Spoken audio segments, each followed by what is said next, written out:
జానకి జై బోలో హనుమానికి రామ లక్ష్మణ జానకి జై బోలో హనుమానికి. జై శ్రీరామ్. ఓం శ్రీ రామదూతాయ నమః. అందరికీ నమస్తే. Welcome to our channel. మీరెంతా క్షేమంగా ఉన్నారు అని భావిస్తూ మన ఛానల్లో ఎప్పటి నుంచో అందించాలి అనుకుంటున్నటువంటి సమాచారం అండి. నాకు తెలిసి last year are before last year పెట్టాను అని అనుకుంటున్నాను. బట్ కొత్తగా ఫాలోవర్స్ అనేవాళ్ళు పెరిగారు కాబట్టి ఇప్పుడు సందర్భం కాబట్టి మీ అందరితో కూడా హనుమాన్ మహాసంకల్పమైనటువంటి ఈ మధ్య కాలంలో ఇంకా చెప్పాలి అంటే సోషల్ మీడియా వచ్చిన తర్వాత ఏమన్నా ఈ సంకల్పం వచ్చిందేమో అని చెప్పి ఒక భ్రమలోకి చాలామంది వెళ్ళిపోతూ ఉన్నారనమాట. అంతటి అద్భుతమైన హనుమాన్ చాలీసా మహాసంకల్పానికి సంబంధించినటువంటి సమాచారం. ఎందుకంటే వైశాఖ బహుళ దశమి, సో స్వామివారి జన్మదినోత్సవం అనమాట. మనకి రేపు అంటే మే 12వ తారీఖున ఉదయం 10 గంటల వరకు మాత్రమే దశమి తిథి ఉందండి. ఇంకా స్వామివారి జన్మ నక్షత్రం అయినటువంటి పూర్వభద్ర తీసుకుంటే గనక సాయంత్రం అంటే ఇంకా చెప్పాలంటే రాత్రి వరకు ఉందన్నమాట. సో హ్యాపీగా రేపు హనుమత్ జయంతిగా మనం జరుపుకుంటూ ఉంటాము. ఈ సందర్భంగానే స్టార్ట్ చేయాలి అని నేను చెప్పనండి. మీకు ఈ వీడియోలో తీసుకుంటే గనక మీరు హనుమత్ జయంతి రోజున స్వామివారికి సంబంధించి అభిషేకాదులు పూజలు మనకి దేవాలయాల్లో రేపు జరుగుతూ ఉంటాయి. భజనాది క్రతువులు జరుగుతాయి. చక్కగా మంటపాలు వేసుకొని అంగరంగ వైభవంగా చేస్తారు. అక్కడైనా పాల్గొనొచ్చు. లేదా మీకు ఆటంకాలు అవి లేవు, ఎక్కడికి వెళ్ళేటువంటి పని లేదు, మీ సంకల్పం కోసం మీరు స్టార్ట్ చేద్దాం అనుకుంటున్నారు అంటే మాత్రం రేపు చాలా అత్యద్భుతమైనటువంటి రోజు అనమాట. సో రేపు స్టార్ట్ చేసుకొని ఒక 11 రోజుల సంకల్ప దీక్ష కిందైనా పాటించవచ్చు. 41 రోజుల పాటు చదివితే ఇంకా మంచిది. మామూలుగా హనుమాన్ చాలీసా అంటేనే 40 అనేటువంటిది అర్థం మనందరికీ తెలుసు కదా. అలా ఒక 41 డేస్ ఏదైనా విద్య కావచ్చు, ఉద్యోగం కావచ్చు, మీకు ఏదైనా ఒక పెద్ద సంకల్పం ఉంది అని కావచ్చు, లేదా మీరు జీవితంలో ధైర్యాన్ని కోల్పోతున్నారు, మీరు పలానా లోపంతో బాధపడుతున్నారు, ఆ లోపాన్ని అధిగమిస్తే మీరు సక్సెస్ అందుకోగలుగుతారు అని ఏ విధంగా కుంగిపోతూ ఉన్నా, కష్టాల్లో కూరుకొని ఉన్నా బయటపడేసేటువంటి అత్యద్భుతమైనటువంటిది, తరతరాలుగా ప్రతి ఒక్కరూ నమ్మి ఆచరిస్తున్నటువంటిది అయితే హనుమాన్ చాలీసా పారాయణం. ఏదైనా కూడానండి ఒకసారి చదివేస్తే 2 సార్లు చదివేసినంత మాత్రాన మనకి ఏది కూడా దానికి సంబంధించినటువంటి ఫలితం దక్కదు. కొన్ని వారాలుగానో కొన్ని రోజులుగానో దీక్షగా పాటిస్తే మాత్రమే మనం ఆ ఫలితాన్ని అందుకోగలుగుతాం. ఎందుకు ఇన్నిసార్లు పెడతారు అంటే అందులో ఒక్కసారైనా మనం కాన్సన్ట్రేటెడ్గా చేయకపోతామా, ఒక్కసారైనా ఆ భగవన్ నామం అనేది స్వామివారి పాదాల దగ్గరకు వెళ్ళకపోతుందా, తద్వారా మన కర్మ తొలగిపోయి మనం అనుకున్న సంకల్పాలు నెరవేరకపోతాయా అని చెప్పి మాత్రమే మన పెద్దవాళ్ళు ఇటువంటి విధానాల్ని ప్రవేశపెట్టడం జరిగిందనమాట. హనుమాన్ చాలీసా తులసీదాస్ రాసినటువంటి ఈ అత్యద్భుతమైనటువంటి ఈ స్తోత్ర పఠనం ఏదైతే ఉందో అది ఎవరైనా చెయ్యాలి అని అనుకుంటే గనక మనకి గూగుల్లో పీడిఎఫ్లు అందుబాటులో ఉన్నాయి, బయట పుస్తకాలు దొరుకుతాయి. మనం ఏ దేవతామూర్తికి సంబంధించినటువంటి పుస్తకాన్ని ప్రిఫర్ చేసినా అందులో హనుమాన్ చాలీసా లేనటువంటి బుక్ ఉండదు. చదవడం రాకపోతే ఆడియో టేప్లు కూడా అందుబాటులో ఉన్నాయి. చక్కగా వాటిని ప్లే చేసుకుంటూ మనం ఆ స్క్రిప్ట్ వైపు అంటే ఆ సాహిత్యం వైపు చూస్తూ చక్కగా కూర్చొని స్వామివారితో గడపచ్చు. ఇది మనం అనుకున్నట్టుగా ఒక పెద్ద సంకల్పాల కోసం ఒక దీక్షలాగా పాటిస్తారు. మరి ముఖ్యంగా స్వామివారి జన్మదినోత్సవం రేపు ఉంది కదా, రేపు ఉందనంగా ఒక అయ్యప్పమాల, గోవిందమాల, శివమాల ఇలా ఎలా అయితే వేసుకుంటామో స్వామివారికి సంబంధించినటువంటి మాలను వేసుకొని 41 డేస్ దీక్షలాగా పాటించి రేపటితో చాలామంది ముగిస్తారనమాట. ఇది ఇప్పుడు చాలా విధానాల్లో స్టూడెంట్స్ దగ్గర నుంచి అసలు యువతలో మార్పు రావడం అనేది మనం చాలా అభినందించాల్సిన విషయం. సోషల్ ప్లాట్ఫామ్స్లో మీరు ఇన్స్టాగ్రామ్ కానీ యూట్యూబ్ షార్ట్స్ కానీ ఏదైనా వీడియోస్లో చూస్తే కనుక ఈ మధ్య కాలంలో బ్రహ్మ ముహూర్తంలో లేచి రోజుకొక 9 లేదా 11 సార్లు హనుమాన్ చాలీసా పారాయణ ఒక 11 డేస్ 9 డేస్ 41 డేస్ అని పెట్టుకొని ఒక సంకల్పంలాగా విద్యార్థులంతా యూత్ అంతా ఇది ఆచరిస్తూ నలుగురికి ఇన్స్పిరేషన్ ఇస్తూ మోటివేషన్ ఇస్తున్నారు చూడండి. నిజంగా ఎంతోమంది ఈ భక్తి మార్గంలోకి వెళ్ళి వాళ్ళ కలల్ని సాకారం చేసుకుంటున్నారు. వాళ్ళ భవిష్యత్తుకు ఒక మార్గం కావాలి, ఒక ధైర్యం కావాలి, ఒక జ్ఞానంతో ముందుకు వెళ్ళాలి, వాళ్ళ బంగారు భవిష్యత్తును చక్కగా నిర్దేశించుకోవాలి అని పరితపించేటప్పుడు హనుమాన్ తోడు ఉండాలి అని వాళ్ళు కోరుకుంటూ తీసుకుంటున్నటువంటి స్టెప్ ఉంది చూడండి. నిజంగా మోటివేషనల్ అనమాట. ఎంతోమందికి ఇది ఆదర్శప్రాయం. అలా మీరు ఏదైనా మనసులో ఒక పెద్ద కోరిక ఉండి మీరు యూత్ అయ్యున్నా లేకపోతే పెళ్ళైన వారైనా పెళ్ళి కాని వారైనా మగపిల్లలైనా ఆడపిల్లలైనా ముఖ్యంగా చిన్న పిల్లలైనా మీరు మీ భవిష్యత్తులో ఎదగాలనుకున్నా, కష్టాల నుంచి బయటపడాలి అనుకున్నా కూడా ఎంతో కష్టతరమైనటువంటిది అయితే కాదు. అలా అని సులభం కూడా కాదనమాట. సులభం ఎందుకు కాదు అంటే ఏంటో రోజు కూర్చొని ఓ టైం పెట్టేసుకొని చదవడం మాత్రమే అనుకుంటాం. ఆటంకాలను అధిగమించగలగాలన్నమాట. అడ్డంకి రాకుండా చూసుకోవాలి.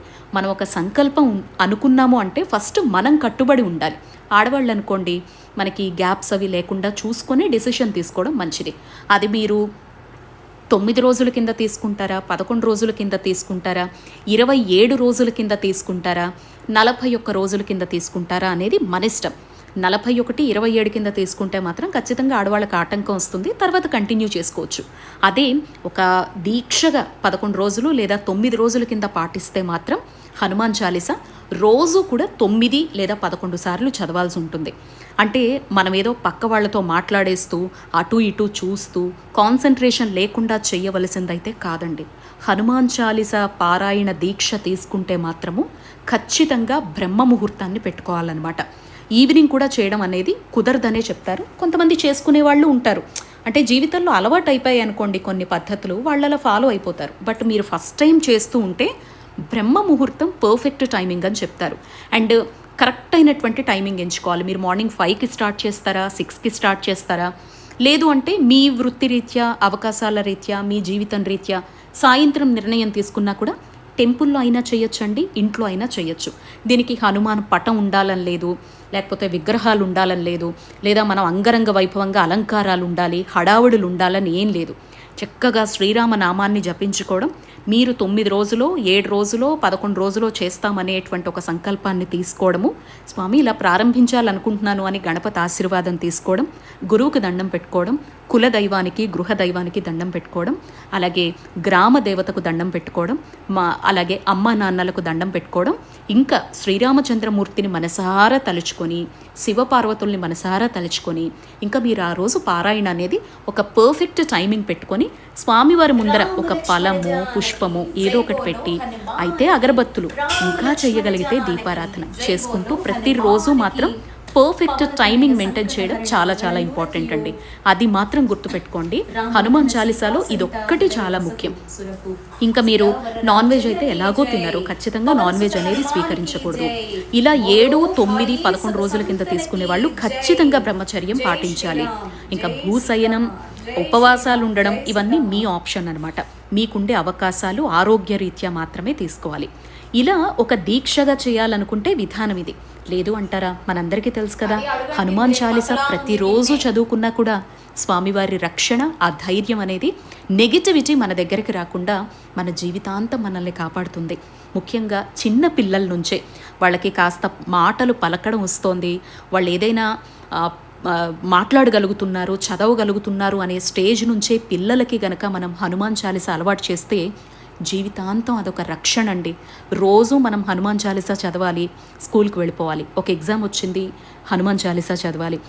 ఈరోజు ఒక ఇంటర్వ్యూకి వెళ్తున్నాం, హనుమాన్ చాలీసా చదువుకొనే వెళ్ళాలి. ఇలాంటి ఒక భావనను మనం పిల్లల్లో గనక పెంపొందించగలిగితే వాళ్ళ భవిష్యత్తు మాత్రమే కాదండి, వాళ్ళ తరతరాలు కూడా ఉద్ధరింపబడతాయన్నమాట. అంతటి అద్భుతమైంది హనుమాన్ చాలీసా దీక్ష అనేది.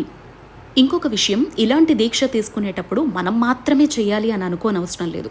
ఒక ఫ్రెండ్స్ అంతా గ్రూప్ లాగా, ఒక ఆన్లైన్ లాగా పెట్టుకుని, అంటే ఇప్పుడుండే ఫెసిలిటీస్ ప్రకారం నేను చెప్తున్నాను, అందరూ ఒక దగ్గర ఉండి 4, 5 ఫ్రెండ్సో, ఒక 10 మందో ఒక సామూహికంగా కూర్చొని పారాయణ చేసినా కూడా అత్యద్భుతమైనటువంటి ఫలితం దక్కుతుందనమాట. ఇలా మనం ఎన్ని రోజులు అనుకుంటామో అన్ని రోజులు, ప్రతిరోజు కూడా 9 లేదా 11 సార్లు ఖచ్చితంగా చదవాలన్నమాట.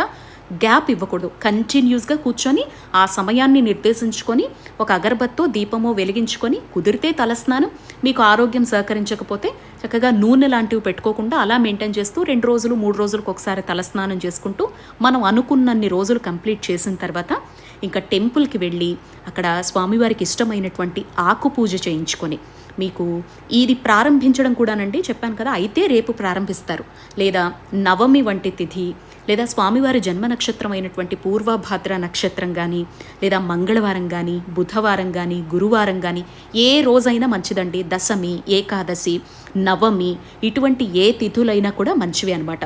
సో మీరు ఆయా తిథుల్లో ప్రారంభించుకొని అన్ని డేస్ మొక్కుకొని కంప్లీట్ అయిన తర్వాత టెంపుల్కి వెళ్ళి ఆకు పూజ చక్కగా చేయించుకోండి. ఏ హనుమాన్ దేవాలయంలో అయినా ఆకు పూజ చేస్తారు.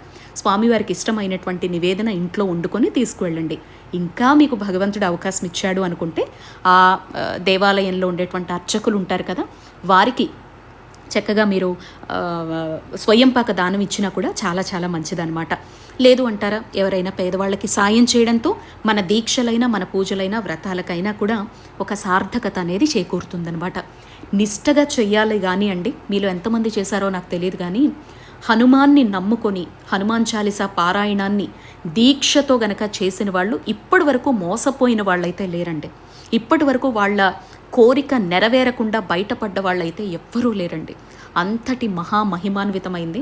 ఇప్పుడంటే మనకి సోషల్ ప్లాట్ఫామ్స్ వచ్చేసి ఇదొక ట్రెండ్ లాగా మనకు కనిపిస్తోంది, కానీ తరతరాలుగా మన పూర్వీకుల నుంచి ఏదైనా మీరు ఆచరించండి అని చెప్తే ఫస్ట్ హనుమాన్ చాలీసానే చెప్తూ ఉండేవారనమాట. ఆ తర్వాత భాగవతం చదువుకోండి, రామాయణం చదువుకోండి, లలితా సహస్రం చదువుకోండి అని చెప్పి మన పెద్దవాళ్ళు చెప్తూ ఉండేవారు. పెద్ద పెద్ద పూజలు, వ్రతాలు, లేకపోతే హోమాలు, యజ్ఞాలు లాంటివన్నీ కూడా ఈ కలియుగంలో మనం ఏమీ చెయ్యలేకపోవచ్చు.